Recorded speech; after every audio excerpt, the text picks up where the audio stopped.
বলছিলেন cervical disk প্রলেপস নিয়ে, এটা হলে রোগী কিভাবে বুঝবে?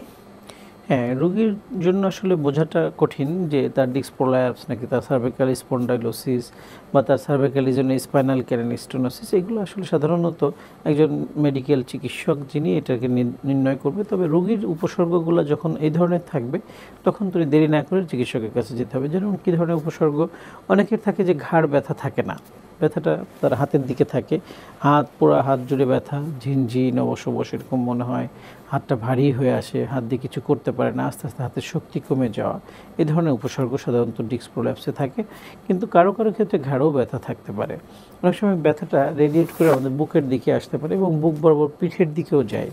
সো এই রেডিয়েটিং পেইন যখন থাকে তখন আমরা বলি যে দেরি না করে নিকটস্থ একজন চিকিৎসকের কাছে যেতে হবে। তো চিকিৎসক নির্ণয় করবে যে তার কি সার্ভাইকাল স্পন্ডাইলোসিস নাকি ডিস্ক প্রোল্যাপস নাকি স্পাইনাল ক্যানাল স্টেনোসিস, কী কারণে তার এই রেডিয়েটিং পেইনটা সেটা নির্ণয় করে তারপর সেই অনুযায়ী তাকে একটা চিকিৎসা দিবেন। এই ক্ষেত্রে অনেক সময় দেখা যায় ডিস্ক সরে যায়, সেটা কি আবার ফিরিয়ে আনা সম্ভব? হ্যাঁ, ফিরিয়ে আনা সম্ভব। এটাকে আমরা 3টা ভাগে ভাগ করি। আমরা বলি প্রাথমিক, মধ্যম এবং খুব বেশি। যদি প্রাথমিক এবং মধ্যম পর্যায়ে থাকে তাহলে আমরা কনজারভেটিভ ট্রিটমেন্ট, দ্যাট মিনস ওষুধ, ফিজিওথেরাপি, এক্সারসাইজ এবং বিশ্রাম, এই 4টার মাধ্যমে এই ডিস্কটাকে আবার পূর্বের জায়গায় নিয়ে আসা সম্ভব। যদি খুব সিভিয়ার হয়ে যায় সেক্ষেত্রে দেখা যায়, আমরা বলি যে 10% রোগীর ক্ষেত্রে এরকম হয় যে তার হাতের একেবারে শক্তি কমে গেছে, হাতটা প্যারালাইসিসের মতো হয়ে গেছে, ইমিডিয়েটলি তার সার্জারির প্রয়োজন পড়তে পারে। সেক্ষেত্রে সার্জিক্যাল প্রসিডিউরের মাধ্যমে তার নার্ভের কম্প্রেশনটাকে রিলিজ করা হয়। এখানে কয়েক ধরনের সার্জারি করে, সাধারণত সার্জনরা এটা করে থাকে। তো ল্যামিনেক্টমি করে বা এখানে ডিসেক্টমি করে। কিন্তু এই যে তার সার্জারি হলো বা সার্জারি আগে পরে তাকে আবার পুনর্বাসনের প্রয়োজন পড়ে, তার মাসেলগুলোকে শক্তি বৃদ্ধি করা, সেক্ষেত্রেও তাদের একটু ফিজিওথেরাপি নিতে হয়। তো সার্জারি আগে পরে মিলে কিছু নিয়মকানুন মেনে চলতে হয়। স্যার, আপনি যেমনটি বলছিলেন নিয়ম না মানলেই মূলত সমস্যাটা হয়। তো অনেকের ক্ষেত্রে দেখা যায় যে হালকা ঘাড় ব্যথা হলে চিকিৎসকের কাছে যায় না বা সেটাকে খুব বেশি একটা পাত্তা দেয় না, সেই বিষয়ে কি কোনো বড় ধরনের জটিলতা দেখা দিতে পারে?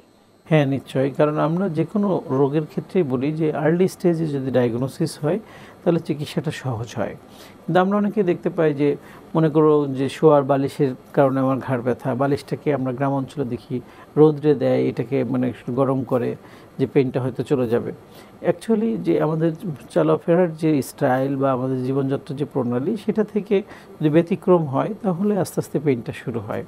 তো প্রাথমিক পর্যায়ে যদি কোনো রোগী নোটিশ করে চিকিৎসকের কাছে যায়, তার জটিলতাটা কম থাকবে। মনে হতে পারে যে সামান্য কিছু ওষুধ বা কিছু এক্সারসাইজ বা কিছু নিয়মকানুন মেনে চললে সে এটা থেকে পরিত্রাণ পেতে পারে। যদি এটাকে ইগনোর করে আস্তে আস্তে পেইনটা ঘাড় থেকে হাতের দিকে চলে আসে, হাতের শক্তি কমে যায়, আমরা দেখতে পাই যে ব্যথার কারণে হাতের মুভমেন্ট কম করে আস্তে আস্তে জয়েন্টটার জমাট বেঁধে যায়, যেটাকে ফ্রোজেন শোল্ডারের দিকে চলে যায়।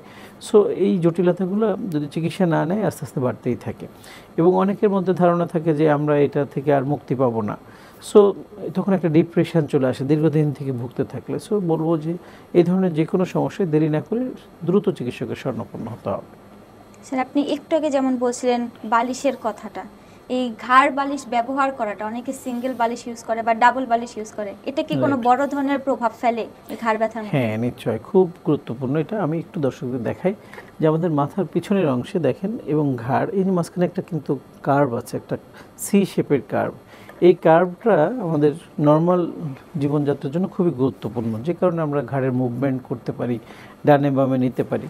তো যখন কেউ ডাবল বালিশ ইউজ করে এই কার্ভ একটা স্ট্রেট হয়ে যায়, সোজা হয়ে যায়।